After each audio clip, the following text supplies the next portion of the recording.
We're still in the learning mode of how this system works. Jay, So you need to turn your microphone on. thank you. See, I told you we need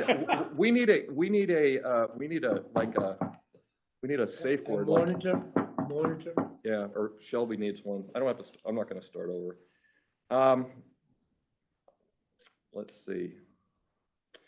All right, well, everybody stand for the Pledge of Allegiance, please.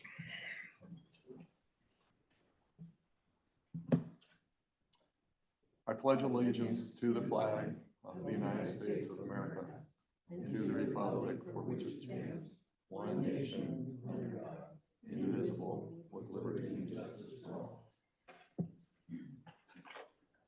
Okay.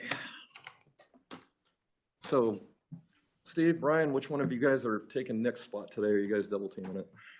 I'm not taking this spot, but I'll do it. You'll do it. Okay, any changes to the agenda? Yes, Mr. President, under R1B, we will not hear from Chief Olson. R1B. All right, good enough. All right, did everybody get a chance to look at the minutes? A chance to review those for accuracy? Yep. Do we need a minute? I know, are we good to go? Yep. Okay, no changes to the meeting minutes, so the September 15th meeting minutes stand as written. Good, see? How am I doing, Chris? Flying through this for you? Public comment. Is there gonna be any public comment? Anybody sign up for anything? Anybody here got any public comment? Anybody online got any public comment? No? No? If anybody online wants to make any public comment, please raise your hand. You can select #9 to indicate a raised hand, and star 9 to indicate raised hand, and *6 to unmute yourself if there is anybody. Okay, Jeff, you're up. No way. Yep, they're good and associates. 6 minutes. 6 minutes? Start 7 minutes. Oh, well. I'm going to suggest that we start with a moment of silence for the Mariners. Why moment of silence? They're going to win. Let's hope so. You've never watched it before, have you? I don't want it. So tonight is the educational piece for the special district program.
How is that?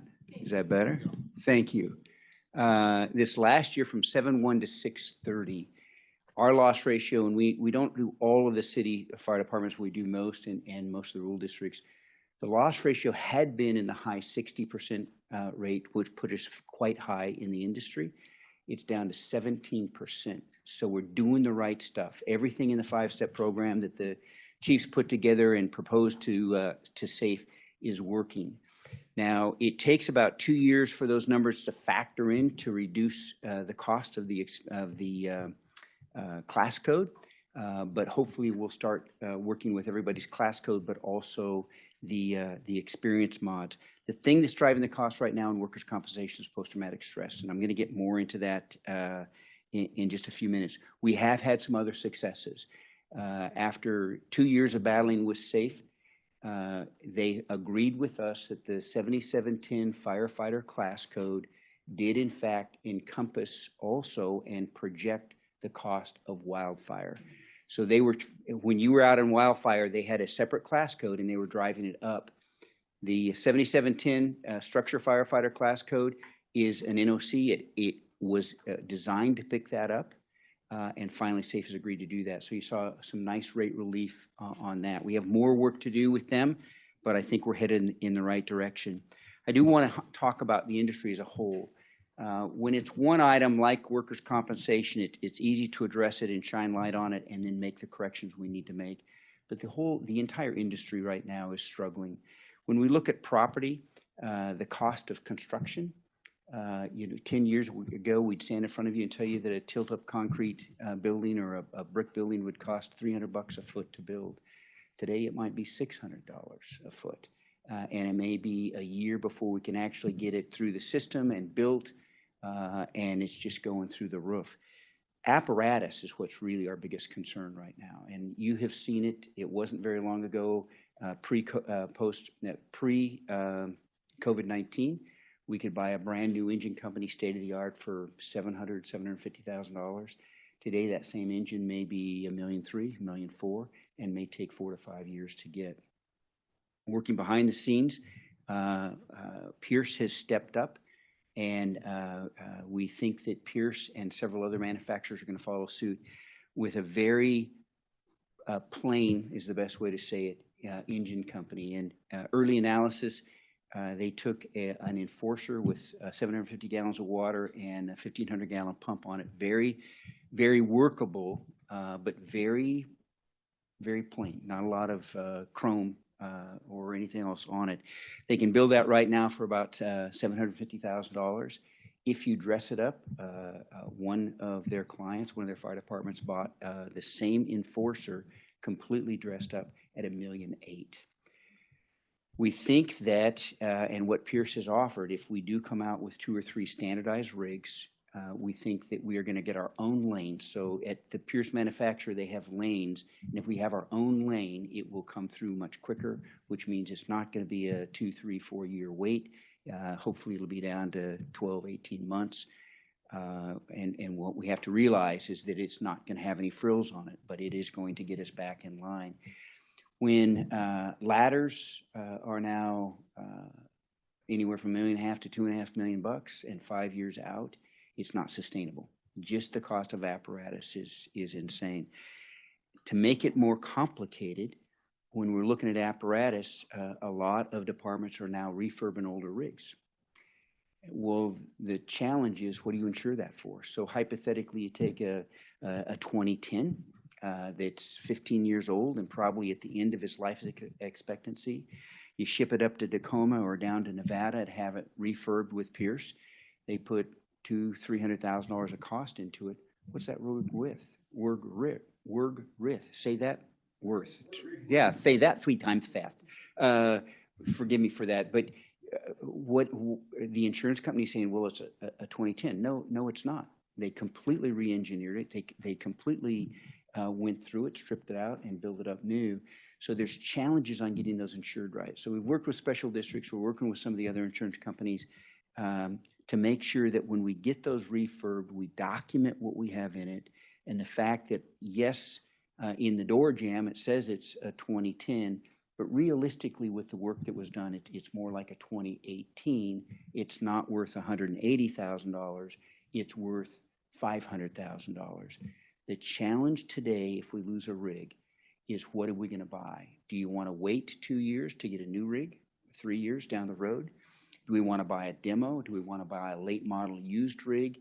these claims are challenging, and insuring them right, your staff does a phenomenal job, but insuring them right is a challenge. And hopefully we're going to work through these times fairly quickly, but it doesn't look good for the next year or so. I think it's going to be a while before we get that problem fixed. I'm not going to get too much into the employment practices piece. You do it right, you always have, but the industry is having problems with that, especially in the Seattle area. Lots and lots of claims with hiring, firing, promoting, demoting, and so on. And then the cyber issue continues to explode. I'll talk more about that at renewal time. If you turn back a couple more pages, you'll see a couple of graphs. The first graph was produced by the National Council on Compensation, and it goes back about 4 years. They're always a year or two behind in their knowledge. The graph below it is current as of 2 weeks ago, and that came from the IAFF. The top graph shows what states have certain types of coverage, from cancer to lung to heart to post-traumatic stress. The bottom graph shows the same material, the same data, but current today. And what I wanted to point out there is how quickly this coverage is expanding nationwide. So today, I think there's 27 states that have some kind of post-traumatic stress. My guess is within the next 18 months to 2 years, all states will. All states have some kind of cancer coverage, but it varies. Some states cover 4 very specific types of cancers. Some states cover all cancers, but what we're seeing is the law across the country is expanding fairly rapidly. If you turn, please. Oregon part of that 27? Yes. Oregon, Washington, California, Alaska is, Hawaii is, I don't think Idaho is. If you turn to the next page, the NCCI pure rate page, the thing I wanted to point out is how different the states are.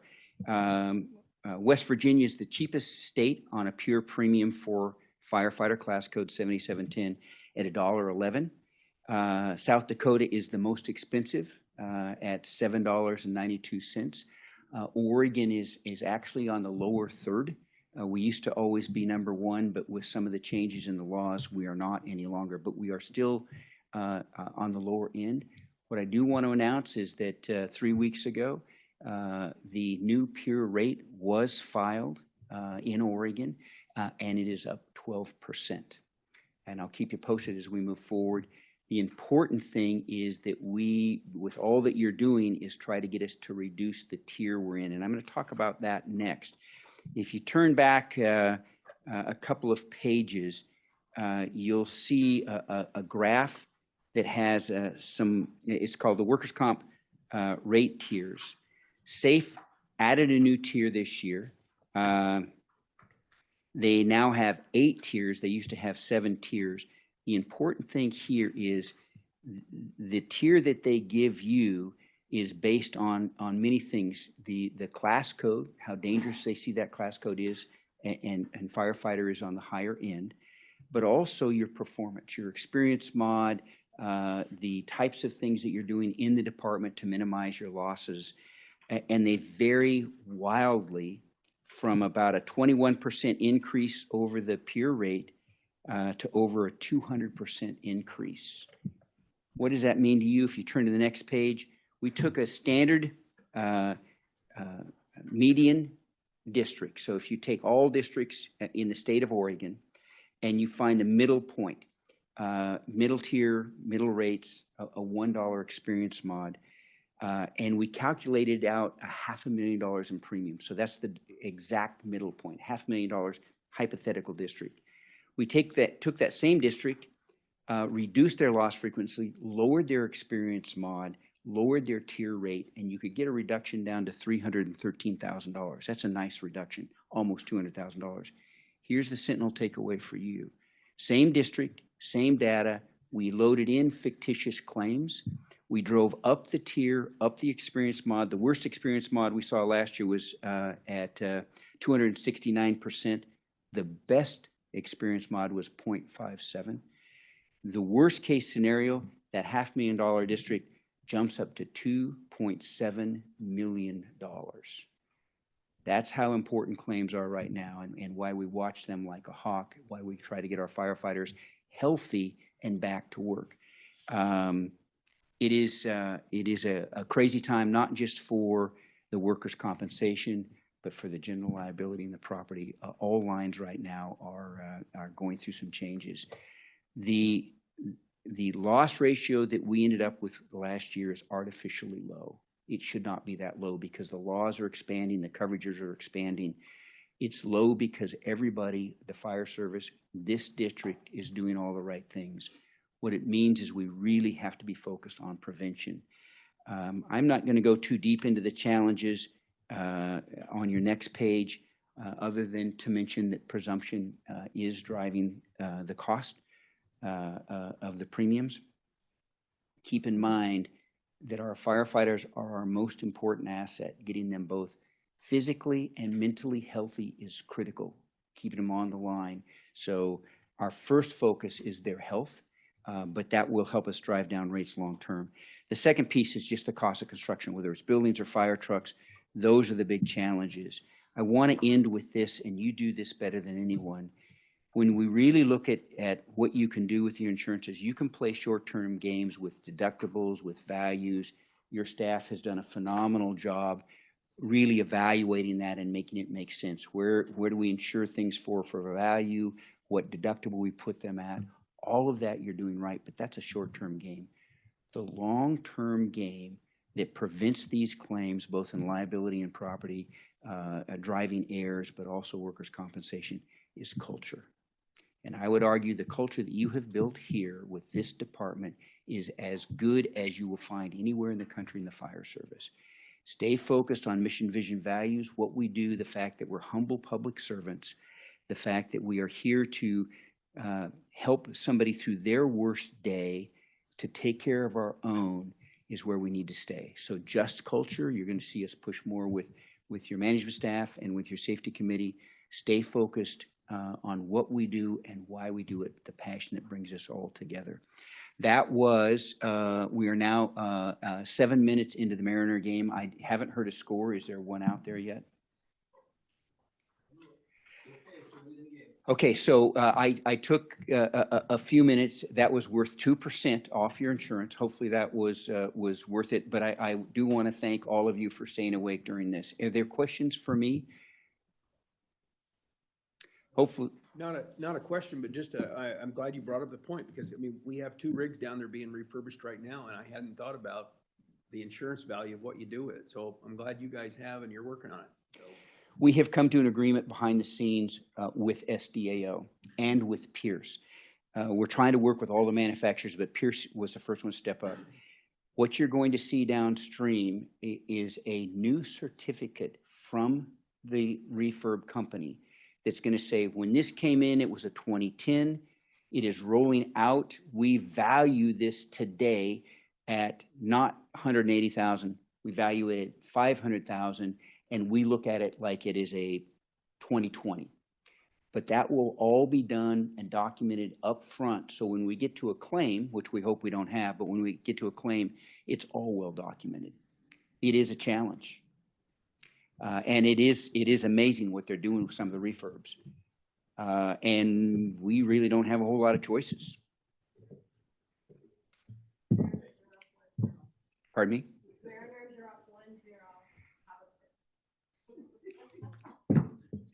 The moment of silence was a good thing.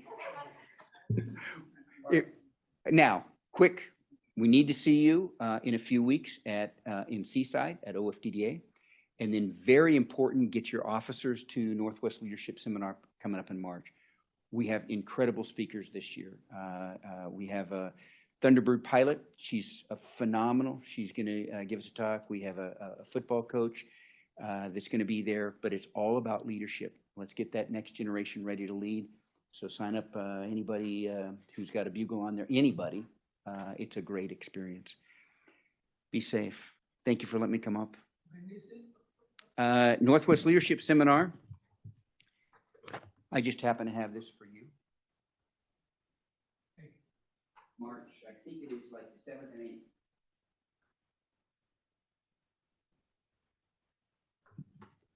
Be safe. Thank you so much. Thanks, Jeff. Okay. Strategic business plan update. All right, good evening, Mr. President, members of the board. Thank you for the opportunity to present this evening.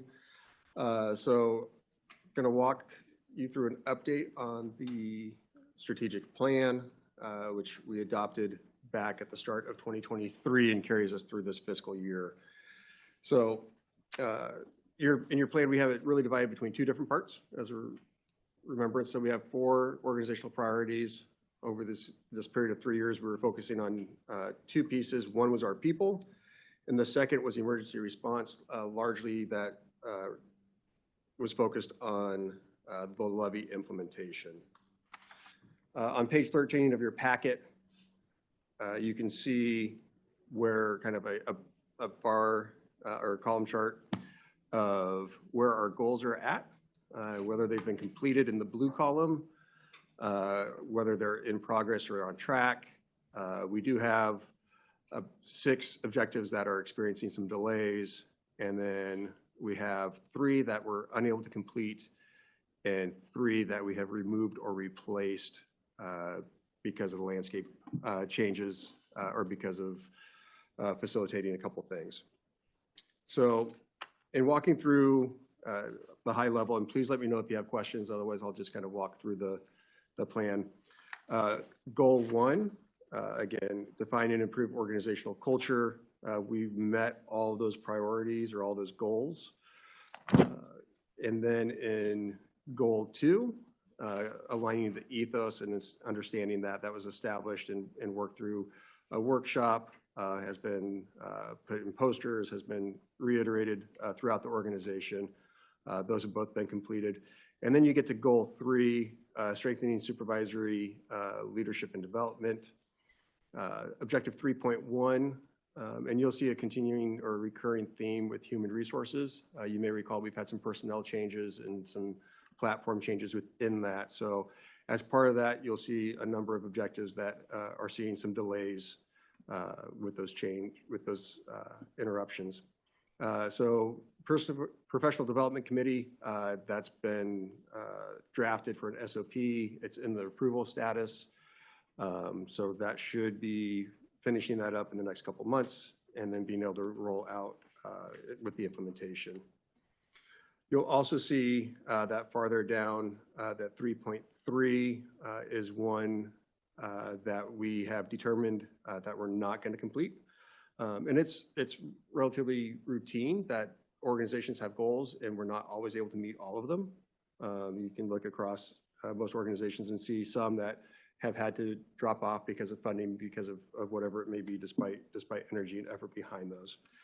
So this again is one that has experienced some changes in human resources, and HR and business services determined that a single formal staff development program is not something that could be accomplished within the remaining period of this plan. So we'll keep that on the list of things to evaluate for a future plan, which we will talk about more in the next couple of coming months. Under goal 4, again, another delay.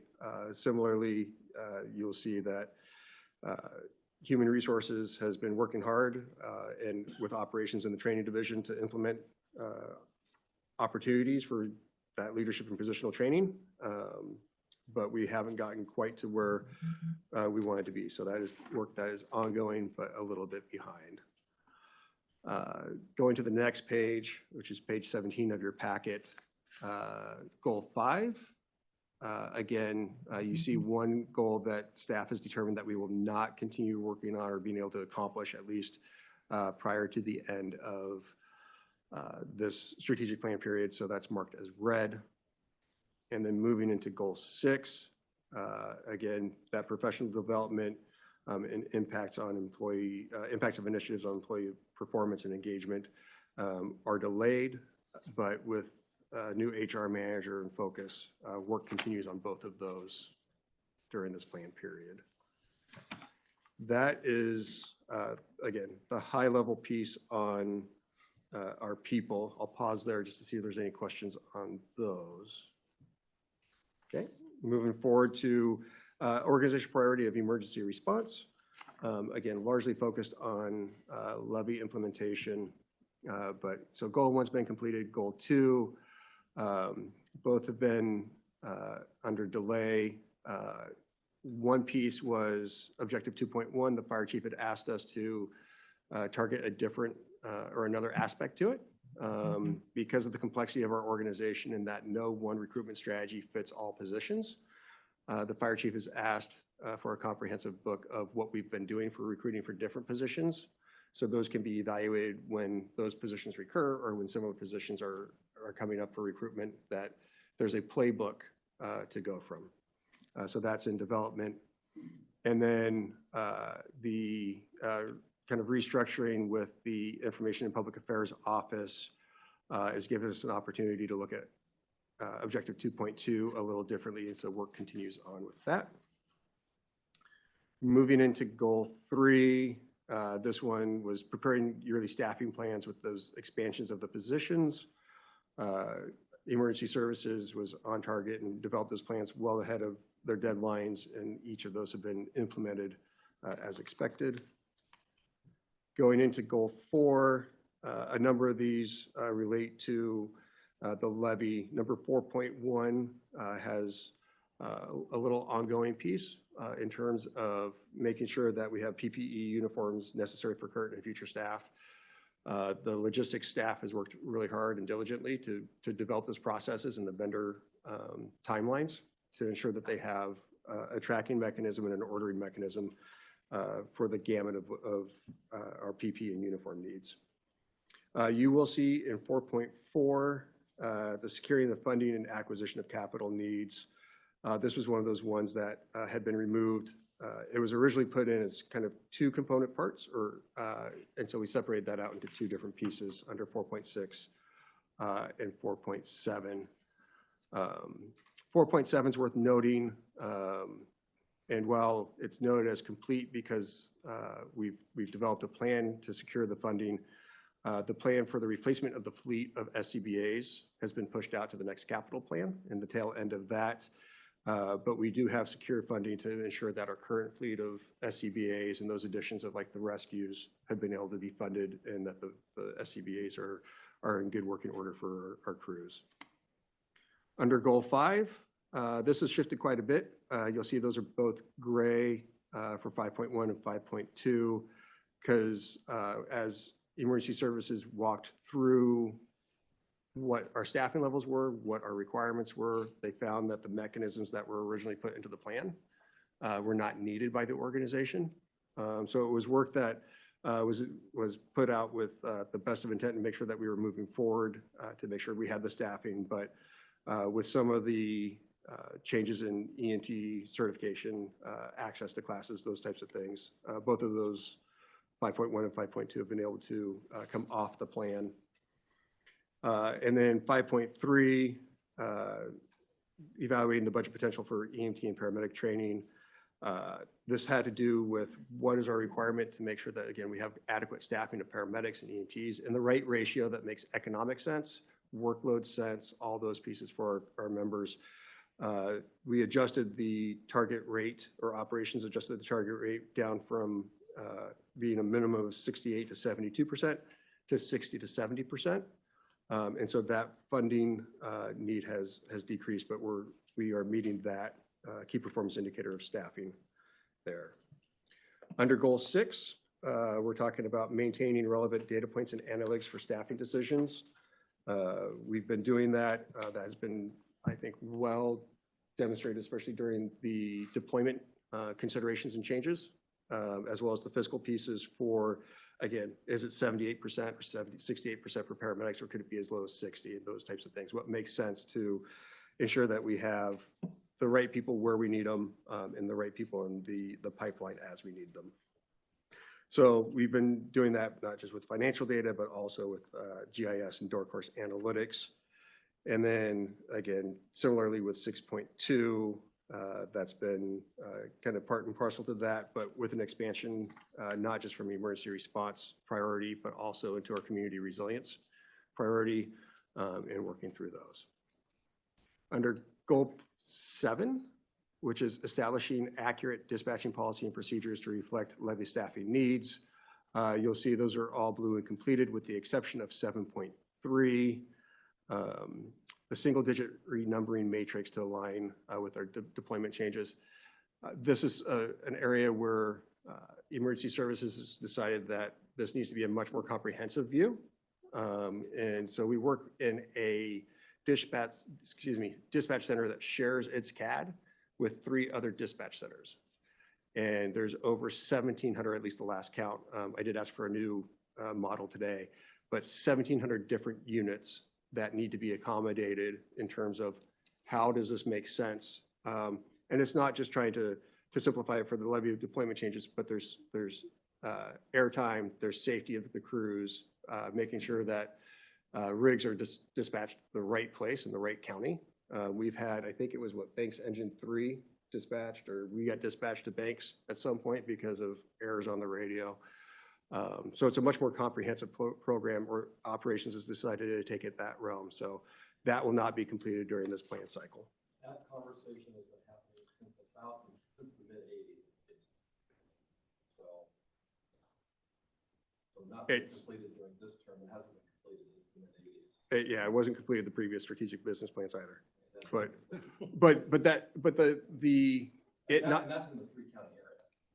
So the 3 counties. Certainly. They don't link together and agree on that. Yeah. No, it's a challenging piece, but I think, and Dan, you can speak to maybe the safety and operational concerns a little bit about the importance of Yeah, it. there was a big push when we went from VHF to 800 gigahertz. Mhm. There was a huge push then because of more interoperability than we ever had before, and it fell on its face. Yeah. Yeah. You want to touch on it, Dan? Yeah, no, absolutely. This one is, there's a lot of emotion behind this one, thank you, with, operations and with our crews. And, this one, I was very passionate of putting this in our strategic plan when we initiated this some years back, and, spent about a year or so on the project trying to figure out all the, ins and outs on it. And, to, President Cross's statement, yeah, it is definitely a work in progress, and we have a lot of different entities in our Tri-County area. The majority of us work in one CAD that we have 1,700 plus unit identifiers. And the big push for me was the safety for how many syllables we're saying when we key up the mic, for people to remember our numbers, to people, so we don't have redundancy in the system, have multiple engine 306s or multiple engine 6s. And what we found out is that with the size of this region, number one, single digits is virtually impossible. So eventually you're going to run single digits is 0 through 9. And then double digits is 10 through 99. And so you look at it, you're like, our system is going to be 3 digits no matter what. In some parts under our current CAD are 4 digits. You get out towards Forest Grove, you have like engine 4582 or something. And so the systems that work really well, the state's building from the top down, like California.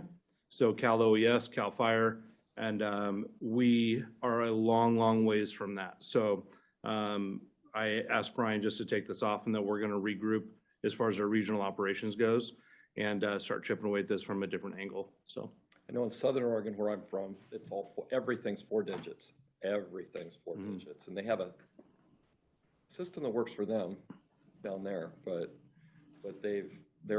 always have been at 4 digits. So, but yeah, it's 2 digits is just not going to work. yeah, not everybody gets to have an engine 1. So it's just how the system is. So, but we'll continue to work on that, and we'll see probably some version of that in the next strategic plan, without overcommitting ourselves to something that's not possible. Perfect. Thanks, Dan. And then you'll see goal 8, which is really that community outreach and engagement piece. I will say one of the things that we had in conversation under 8.1 was a challenge of trying to assess what community understanding is and how do you evaluate that objectively. So that's one of the things that Information and Public Affairs is working on, is is we know activities have increased, we know our outreach has increased, which are good indicators that we're getting messaging out there. But how do we tie that into kind of that afferent piece that everybody has? So the activity's been there, but more work to be done on just how do we evaluate the effectiveness of that without using community understanding, which can be a little challenging. So that's the brief update on the plan. Happy to answer any other questions or pass it to other staff. Any questions for Chief Stewart? I have a little bit off-topic question for you, though. Will you give us a few words on the board policy manual? So the board policy manual, certainly. So the board policy manual, we evaluated, or staff had made some recommendations, and we looked at that in the September meeting with the anticipation that after a little bit further discussion and a couple other small adjustments, that we would be back with that to the board this month. However, about 2 weeks ago, I saw a training come across that SDAO was hosting with the Oregon Government Ethics Commission that was being held last Friday, so about 3 days ago. And that training was going to include information on board compensation, include information on executive committee meetings, or not executive committee, but sorry, executive meetings. And I wanted to take the opportunity to put a pause on bringing you the draft that we had until I could get through that training and see if there were other enhancements or other changes that needed to be made. So I attended the training, as well as Chief Brown attended the training on Friday. I think we would both agree that there are things that we could do that would put the board in a little better position, especially related to executive committee, or sorry, executive meetings, executive sessions. So I think you'll see some changes there that we would look forward to bringing probably in November. Just for you guys to know that we were supposed to review and hopefully approve that this month, but Chief Stewart got a hold of me a few weeks ago and asked me if we could bump it back a month just because of this training. And I felt it was the right thing to do, so we did that. So, okay. Anything else for Chief Stewart? Okay. Let's see. Now we're going to talk about committee assignments. So I've just so you guys know, I talked to each one in the last several days. I've talked to each one of the board members personally about committees. And so here's what we're going to do for committees. We'll start with Jim. Jim's going to be the representative for interagency in all of them, and volunteers. Marilyn is capital projects and finance, any finance projects and stuff that comes up, to be working with Mark on that. So I'll be obviously executive committee and EMS. Chris, he's going to be doing civil service, the alternate funding, and then he's going to be doing interagency east, which interagency east, what we're going to call is the interagency be working with Jim on specifically Sandy and anything that might happen with any of the Multnomah County cities or entities, if anything comes up there. Thomas will be interagency west, which will be Oregon City, Happy Valley, Gladstone, and anything that happens in there. Of course, he'll also be continuing with EMS and then executive committee. Did I miss anything? Did you get all that, Shelby? I know I talked a little fast. We can catch it up later if you missed it. So, did I miss anything? 2 on the capital committee. Am I still doing the capital committee with Maryland? You know, we talked about that a little bit. That's fine. Is it necessary? I mean, you've got the 3, civil service, interagency, and alternate funding. And alternate funding is going to be a pretty big lift, probably. So. It's up to you, but civil services, once every 3 months.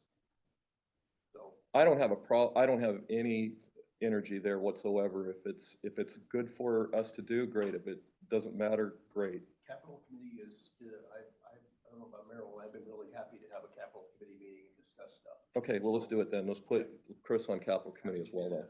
Okay, yeah. And you are going to keep donation? Yes, the foundation as well. Thank you for that. I got, as a matter of fact, I got a report on that too when we get to that point. So, okay. Anything else on those? All right, cool. Okay, CFO Mark Whitaker, let's talk about budget software. Okay, thank you. Good evening. So this appears on page 25 of your board packet. As you may know, our budget process has historically been a very manual process involving a lot of touches, creating parts of the budget in our ERP software, creating other parts of the budget in Excel, combining it all into Microsoft Word, going through and cutting and pasting and slicing everything together for the proposed budget, and then doing it all again to update it for the adopted version. So it was suggested that we should look into some software to help with that process, and it turns out there are a lot of vendors out there that do that for public agencies. So Michael did a lot of great research. We had demos from 6 different vendors, follow-up demos with I think 3 of those vendors to try and identify some software that would work for us. These vendors offer a lot of different modules: personnel budgeting, capital budgeting, performance management, strategic plans. We really were looking for kind of an a la carte version because we didn't want to buy all of those different modules. We don't have the capacity or the need to use some of them. So we narrowed it down to a personnel budgeting and a budget book module, so that we could, something that would help us to streamline the way that we're able to forecast and calculate wages and benefits for our employees, all the step increases and things like that. And then also the budget book software to actually build that budget with some automation and ways to do that. The goal, of course, is to, one, save time, but also to prevent mistakes in our budget book. We have had mistakes the auditors have caught because, again, tables are getting manually updated and things get missed. And improve accuracy as well, I think would be a good thing from the personnel software. So looking through all of those, we ultimately settled on Una software as our preferred choice for both modules. And you can see in the staff memo a breakdown of the costs of all the different options. As you know, anything above 100,000 requires board approval, which is why we're here tonight. We are proposing a 5-year contract with Una. I would have preferred something a little shorter, but they do have to put in a lot of work up front in setting us up, and so preferred a longer deal.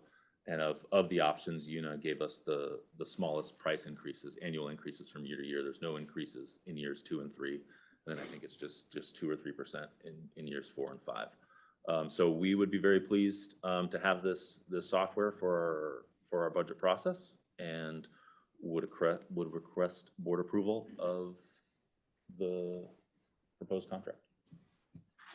Yes, ma'am. I want to say I was shocked and appalled when you told me that we did not have software that can make these adjustments, and that they were all having to go back and be manually redone, when something I thought an Excel program could do. So and I'm sure that Michael has done the correct amount of research and are happy with these people, but this is long overdue, in my opinion. Are we still using the QuickBooks? We are not using QuickBooks, except for the Volunteer Association still uses QuickBooks for their accounting, but the district does not. Sandy Fire District was using QuickBooks, but we've moved away from that since they entered the contractor service with us. So we don't synchronize with our budget and volunteer association? No, those are completely separate. Okay, thank you. Anything else? I would agree with Marilyn. I wrote an estimating program more years ago than I would care to admit, and I know what happens when you have a formula that's wrong buried in an Excel spreadsheet. Try to go find it, because it's in there somewhere, someplace. When you have things that are calculating from this cell to that cell, and then going somewhere else, finding where the problem is, I was shocked when what I heard what you guys are doing. So I'm good. With the size of our budget, Like The you number of said, people we. and like you said, I'm surprised we don't have anything stronger than QuickBooks and or Excel, so. That's, strong work, Michael. Anything else? Okay. Do I hear a motion authorizing the fire chief to execute a contract with GTY Technology Holding Una Solutions for budgeting software in the amount not to exceed $268,266? So moved. Second. Kind of a motion and a second. Shelby, please call the roll.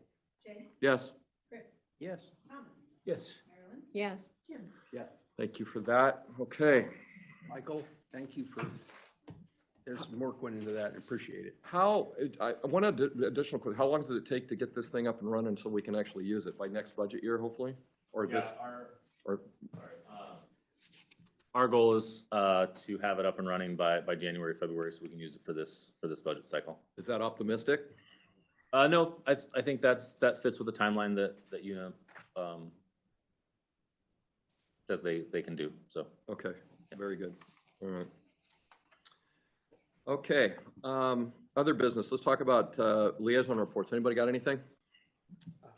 No, we didn't have a meeting. We didn't have a meeting. Civil service, we gave some lists. Yeah, Lieutenant Apparatus on, and I think that was pretty much it, wasn't it? Yeah. Pretty quick meeting. Okay. Director Haas and I had the interagency meeting with Sandy last week, Oh, yeah. 14th. Okay. Chief Dieters gave us a good update on all of the events, including the open houses that were held out there. It sounds like everything is going well. The prep for the election, everything's going as scheduled, so Nice. that was about it. Chris, No, I think that covers it. Okay. Anything else? Okay, I got a couple. First of all, we'll start with the foundation. We had 2 meetings in the last month. The long and short of it, they're definitely working on a marketing plan. They want to have another benefit auction, so they're leaning into having another benefit auction and doing some other fundraising type stuff. So I think things are moving slowly, but moving in the right direction with that. More to come on that as things happen there. Andrew, anything you want to add to foundation stuff that we've been working on there? I think we're looking at some different options for things, moving in the right direction, trying to be a little more proactive with foundation. Okay. Good, thank you for that. As far as OFDDA, yes, we have the conference coming up. I'm going to be leaving here on the 20th to head over there on the 20th. It sounds like Genoa and Laura have lots of things planned for me. I guess I'm going to have a microphone in my mouth a whole lot of times. I'm going to be doing a bunch of, I don't know, who knows what they got for me, but I'm running the auction, running vendor night, I don't know, some other things. It sounds like we're going to have not only do we have a lot of really great classes this year, but we're going to have a lot of fun too with different activities and stuff. So looking forward to that over in Seaside. But anyway, that's pretty much it for those reports, I guess, unless anybody else has anything else. All right.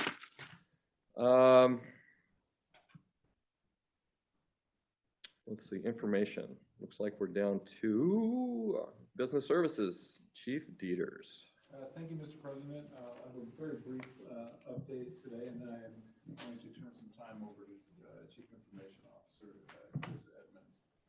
So for community services, really just kind of wrapped up in October, the open houses, working with community services and the information office to get those. We did the Sandy open house, we did a Gladstone open house. They were instrumental in making sure that those happened.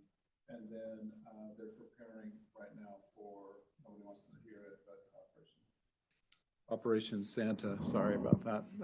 So they're preparing for that, starting to prepare for that. And in wellness, getting us all through our fit testing, and then they brought on 15 more peer supporters, so working with training on that. And then HR was able to implement in October an annual evaluations program. So now we have our evaluations program in one place, and it's standardized for everyone. From the chief's report, Chief Mueller and Chief Brown were able to promote Lieutenant John Wood and Matt Kilgrass to captain. They'll start sometime in November. There was a series of trainings, and I'm sure that Chief Mueller will cover the significant calls that happened. If there aren't any questions, I will turn it over to CIO Chris Edmonds. Thank you, Chief Dieters. Distinguished President Cross and members of the board. I'll give you a pretty brief report so we can catch up with that game. Our top story of the month was the timber pub collapse and what I thought was a very impressive technical rescue that was orchestrated by our crews. That also was our top performing Facebook post and top performing Instagram post. When I came into work that day and heard that the timber pub had collapsed, it struck us that that was going to be probably the top news story in the state of Oregon that day, and it was. I also did want to call out that another top performing post that we had this month was the Lifesaver Award that you presented to Deputy Asmus. Our new PIO, Lindsay Amundsen, packaged that into what I thought was a really nice video and posted it on Facebook that got reshared by the Clackamas County Sheriff's Office. So there was some extra collaboration that came off of that. I was hoping to be able to report to you that we had just crossed 50,000 followers on Facebook, but we're stubbornly stuck at like 49,800. So we are furiously recruiting new followers. So if you have any friends, spouses, children who want to follow us on Facebook, please ask them to follow our page. And next month, I will tell you that we've crossed 50,000. I did also, in addition to the open houses, I wanted to note that we had board members who participated in our open houses at Sandy and in Gladstone. Thank you for that.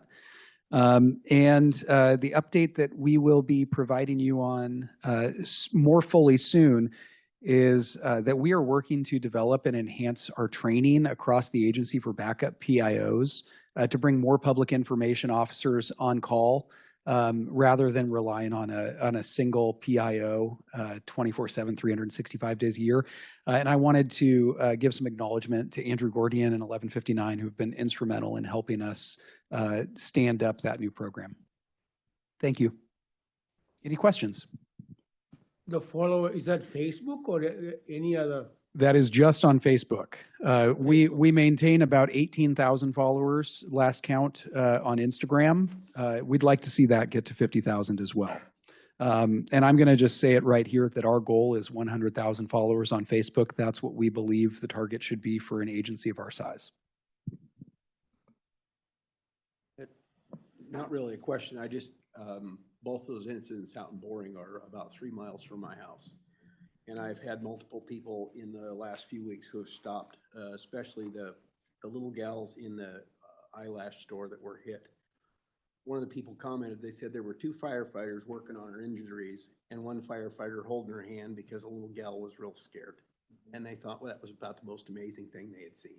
So Andrew, whoever those guys were, tell them thank you. That's my area and my people. I appreciate it. Awesome. Okay. Anything else for Chris? Nope. Great. Thank you. Emergency Services. Mr. Mueller, Chief Mueller. Good evening. Thank you, President Cross, members of the board. Yeah, we had some pretty crazy calls this last month. We had, I think the highlight that's already been spoken of is the 2 back-to-back incidents on the corner there coming into Boring. We immediately got called after the second one by ODOT at the office with them thinking that there's something cooking there, right? What's the likelihood of having some significant injuries or fatalities and impacts to the structures within just a couple of days of each other. So our technical rescue teams did respond, specifically the second one where we had a partial collapse of the Timber Tavern.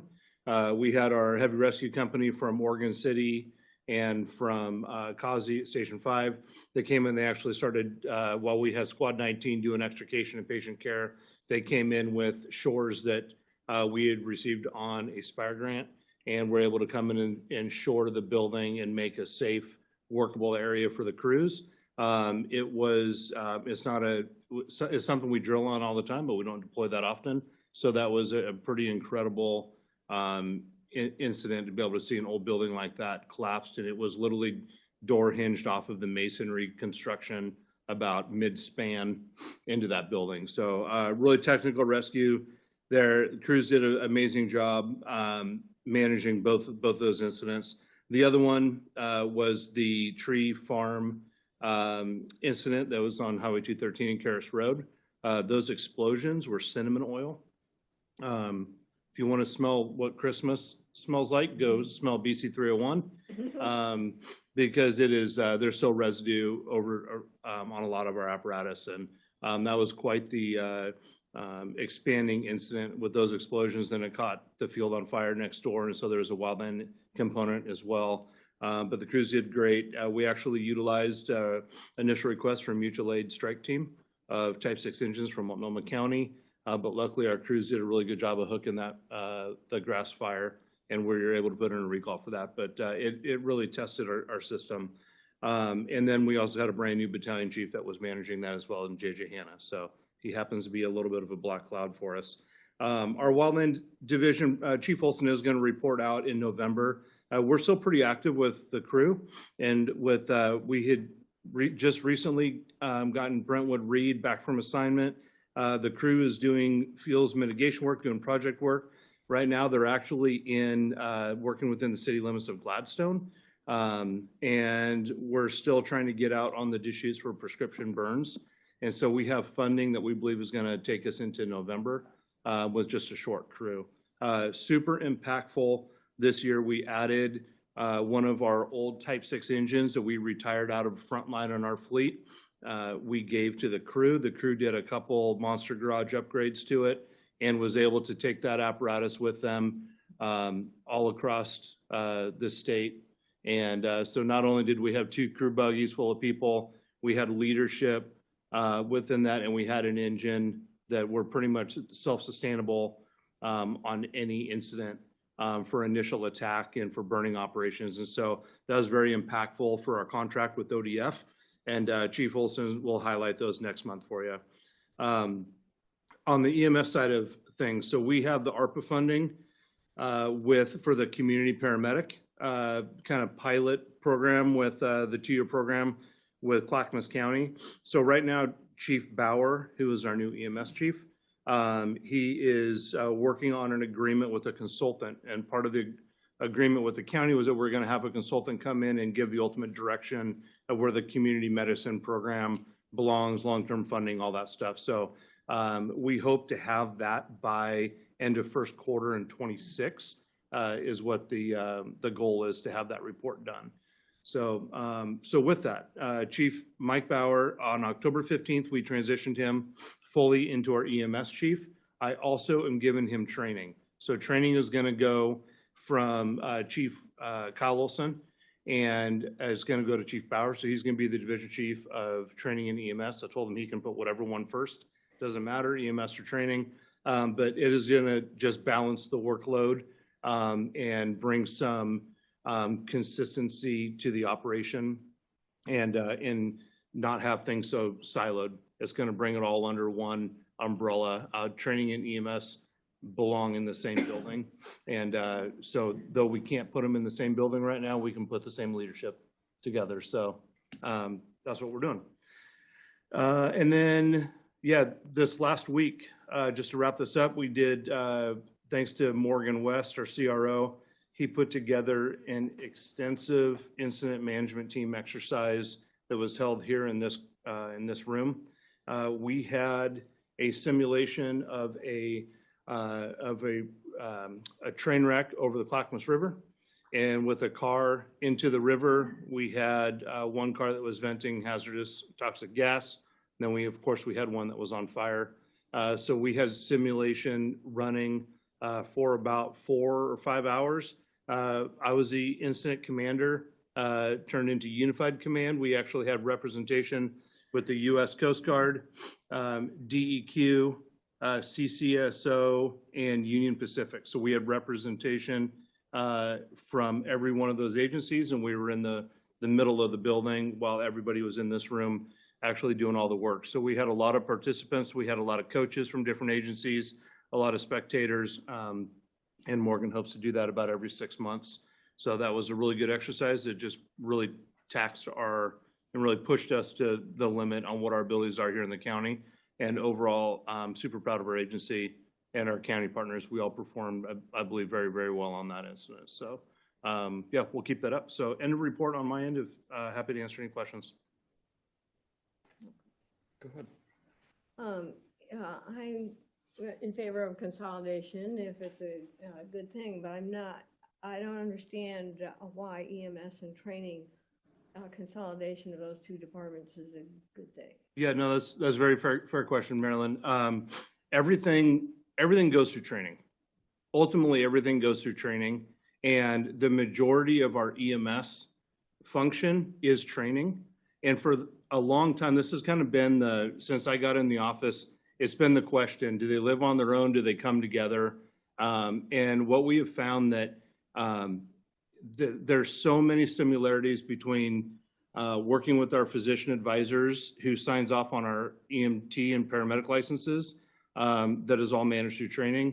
Our recruit academies, where we have an influx of EMS training, where we had been taking our staff, removing them from training and implementing them into the operation a little bit, and then they go back. And so what happens is there becomes a little bit of a disconnect. And so I want to take that communication gap and I want to eliminate it.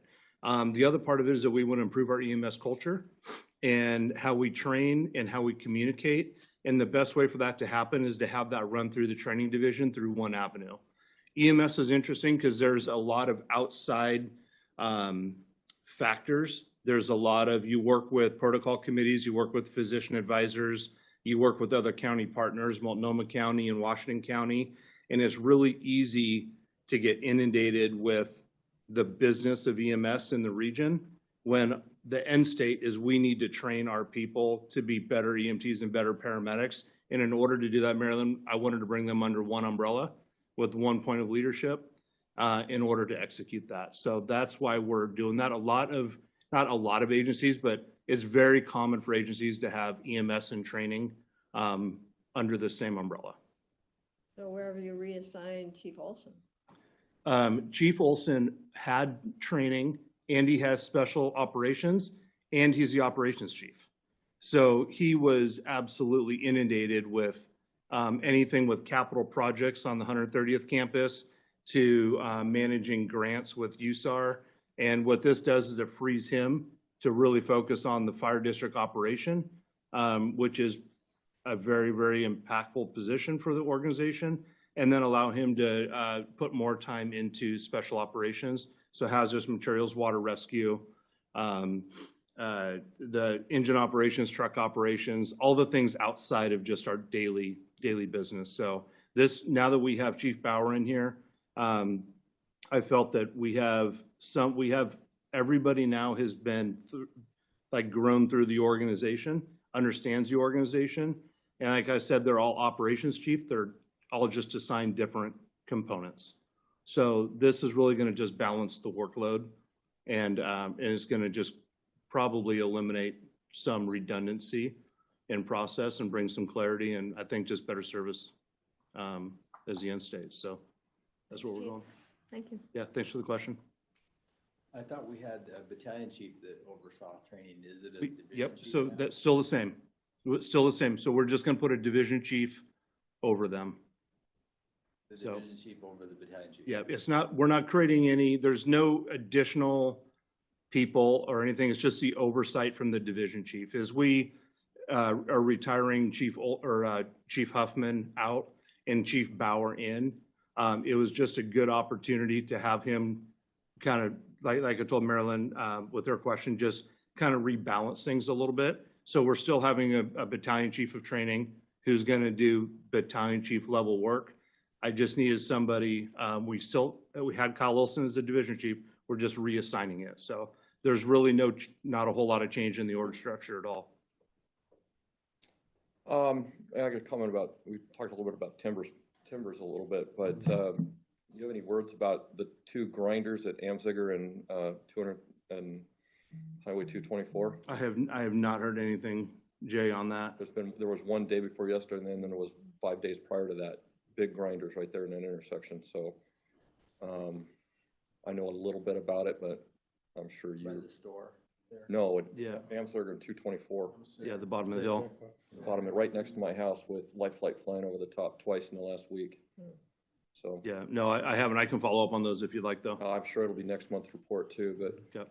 I just so people that can hear my voice, that intersection is killing people and killing more and more. And of course, my wife and I are sitting at, right next to Timbers Pub, trying to make a left-hand turn today. People are flying through there, easily doing 50 miles an hour through there today, just with regular traffic. And I can imagine what they do after the sun goes down, so. Yeah, and that was one of the bits of data on CAD on, I believe it was the Timber Tavern call that they had. It was, I believe it was a Ford, and that Ford had the automatic like MVA notification.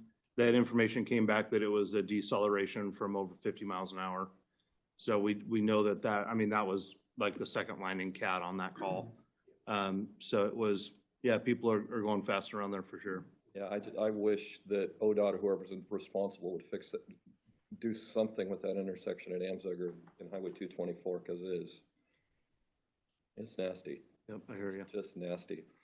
So it seems like, and the reason is I live on Judd Road, and so we know that something happened there when there's wall-to-wall traffic going past our house. And it's happening more and more often, so. Yeah, okay, good enough. Thank you. All right, we are down to, I guess we're down to Mark again for financial services update. 2-1, bottom third. I guess we should be asking for an update from Chris every other report. All right, I will be brief as well. So page 31, as usual, has the finance report for the month. We're a quarter of the way through the year. Things are trending fairly well. I'll leave it at that, and just let me know if there's any questions on that report. The other piece I wanted to share is I do actually bring some good news tonight, is that we did get the assessed value for the fiscal year from the county, and it grew for Clackamas Fire District. Net assessed value grew at 3.5%. As you may remember, we budgeted based on the assessor's recommendation at 3%. So that's an increase over what we budgeted. That's roughly $500,000 in additional revenue compared to what we budgeted. Sandy Fire District came in at 4.7%. So very strong growth for Sandy. Unfortunately, I don't have the City of Gladstone numbers. I don't get those directly since we don't manage their budget, but I'm sure we'll get those soon. And so, yeah. What did you project they might be, Mark? Because I remember we said 3%, but you said your best guess was? 3.46%. Huh, Still short. But we'll let that But happen. it's all guesswork. Oh, yeah. And then, so what I want to do for the board then is, that was kind of, well, there were a few pieces of the puzzle that we didn't have when we put together the adopted budget, right? The collective bargaining agreement was still outstanding. We weren't really sure what was happening with the ambulance transport. We didn't have the final AV numbers yet. And then the last piece of the puzzle is the elections next month for Sandy and Gladstone. So hopefully I'll be back at the November meeting to give a budget update and updated forecast, and even potentially a supplemental budget, so that we can kind of ratify some of those uncertainties that we now have some certainty on. So I don't have all those numbers and updates yet, but we'll be able to build them now and hopefully come back with some additional information next month. Any questions for Mark? Yes, ma'am. Where's the audit at? The audit is complete. Michael and I signed off on the draft last week. So we're just waiting for the auditors to do their final checks. And then I need to figure out if they want us to come and present it at the November meeting or the December meeting. But as far as I'm concerned, we're done. And it looks like a clean audit. We just need them to publish it. It looks like it, or it is. I never say never until it's published, but the draft that I saw was clean. Thank you. Yes. Okay. Anything else for Mark? Okay, Chief Stewart, Strategic Services. Thank you, sir. So just a couple of updates. With the microphone turned on.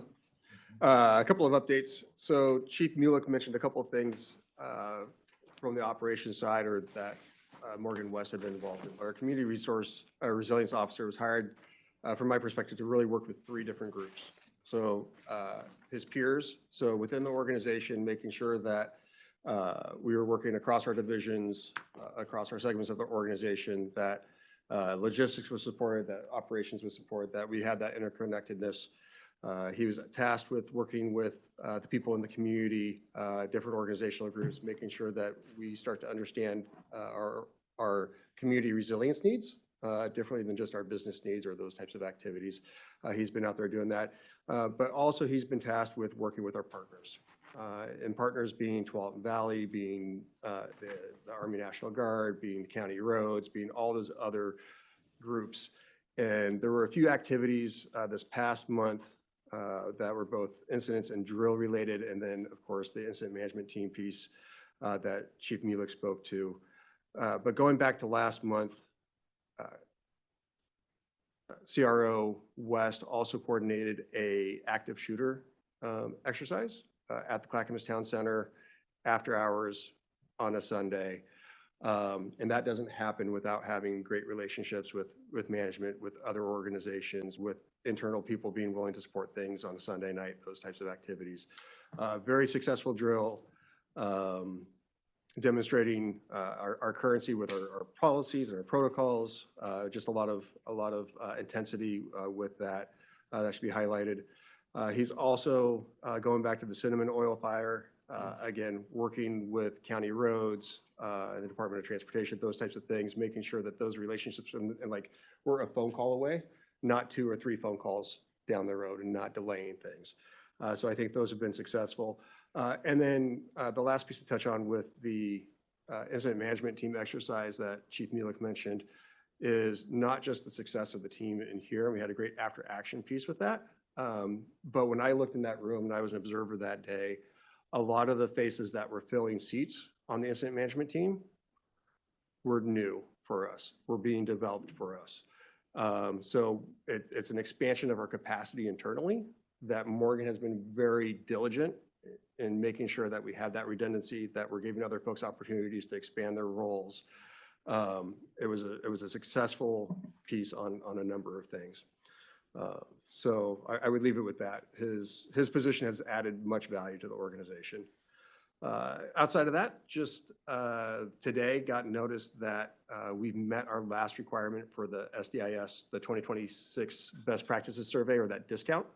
So we'll be receiving the full 10% discount that we're eligible for, which included things such as belonging to professional organizations, making sure that we walked through a piece on paid leave Oregon with a checklist and an SOP, making sure that we were concurrent with that, that we had all of our supervisors attend training.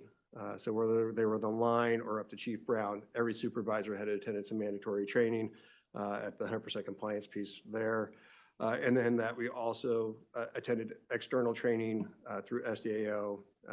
For example, staff that has attended risk management training, has attended a couple of their 2025 Metro breakfasts, those types of things that help maintain currency and improve our board practices and our administrative practices. So that has been knocked off. And then I'll just touch back to one thing that Jeff Griffin mentioned, which was how workers' comp, how SAFE works on our tier and what we can do to improve that. So the Clackamas Fire District has worked with SAFE and Jeff Griffin's office to bring a program called Struggle Well to our organization. We had it here a couple of years ago. We're hosting another class in December to get leadership and get individuals understanding a process, which meets that part of that 5-step process that OFCA and SAFE have adopted. And all those training things help SAFE have confidence in what we're doing to prevent future increases in claims, which helps maintain our tier. And so we have this class called Struggle Well. It's about individual resiliency coming up on December 10th and 11th. If any of the board are interested in attending, I'm happy to share some information, but it'd be 2 full day pieces there. So What are the days again? 10 and 11. Of December. Yeah.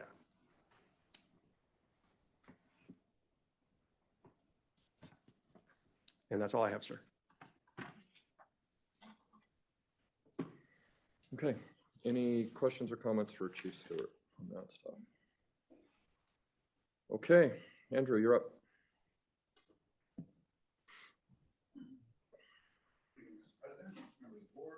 Is mic on? Okay, so I have quite a few updates today. So we've been working on a bunch of political action stuff for the Sandy vote coming up. We've got ads going in the Sandy Post, and we're looking at other outlets as well as social media. One of our members who has been battling cancer recently had his presumptive claim accepted. A significant win under Oregon's presumptive laws for firefighters. That outcome reinforces the importance of continuing to advocate for presumptive coverage and ensuring that members understand their rights under those protections.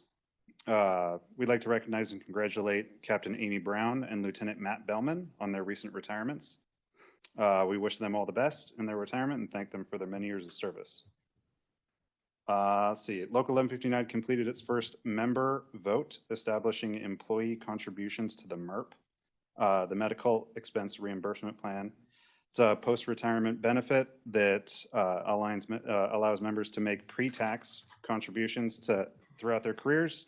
These funds can then be used to reimburse qualified medical expenses after retirement. So it helps offset the growing cost of healthcare. At our last general meeting, nominations were held for the position of president, vice president 2, and shop steward. So Nate Hahn will continue as the president. I was reelected to the position of VP 2, and then Trent Westenfeld was elected as the new Clackamas shop steward. His term begins in January. So I just wanted to give a big thanks to Patrick Dunn, who was our previous shop steward, will be the shop steward until January. His dedicated service to the shop and his continued commitment to members. So let's see. Also, one last thing. So Nate Hahn, Patrick Dunn, and JJ Hanna attended a recent health insurance conference in Southern California. The conference focused on identifying cost-saving strategies for both members and the district, as well as exploring innovative ways to improve coverage and service. Those guys do a lot of work for our health insurance, keep those costs low, benefits high. So if you guys have any questions, I'm more than happy to answer them. Yes. Really glad to see that the local and the firefighters are coming out and supporting the Sandy annexation now. What activities, you mentioned a couple, what activities are you?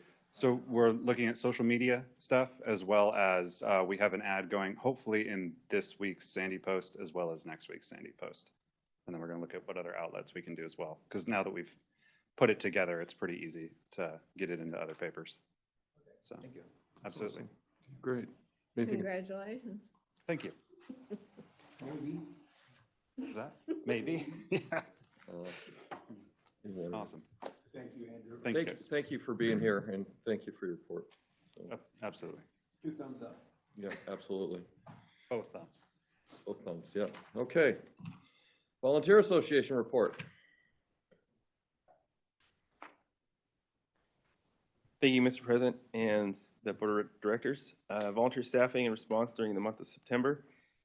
Station 74 was staffed 26 out of 30 nights, including one 24-hour shift, and responded to 9 incidents during the month. ODF staffed Station 74 30 out of 30 days. The rehab group was dispatched 10 times, responded all 10 times, and arrived 5 times. And the water tenders were dispatched 8 times, responded 8 times, and arrived 7 out of those 8. Events for the month of September, we had the grand opening at Station 12. Also, volunteers participated in the active shooter drill as well that was at Clackamas Town Center, and the Hilltop Safety Fair in Oregon City. Training for the month was up for volunteers. Suppression was flammable gas and liquids using a propane tank prop, and fire extinguishers, EMS with pediatric assessment, and finished the month with ladders. That is the end of my report. If there are any questions, I'd be happy to answer them. I have a comment, and also Jim for the volunteers. You know, we watch these numbers, and every month you come up here and you have these great numbers like 26 out of 30, 30 out of 30, 7 out of 8. That's strong work, man. Yeah. Will you get back to your folks, and also when you're out there, get back to them and say thank you. We really appreciate that, and we do watch it, and it makes at least my heart feel good when I see numbers that are so much better than they were just a few years ago. So like that. So thank you for that. Thank you very much. Let them know. Yeah. So, okay. Anything else? What did we miss? Anything? My gift for you. All right, take a look at the correspondence, you guys. There's a lot in there in the board packet. There's like 3 pages of them, so some good stuff in there. The next meeting will be November 17th, right here in this room. No matter what Shelby sends out, whatever Shelby sends out, it's here. In this room next month. It will be hybrid, and the public is invited to attend, or they can attend remotely. They can, anything else? Okay. We will call this meeting adjourned at 6:22. Ow. I would appreciate that much.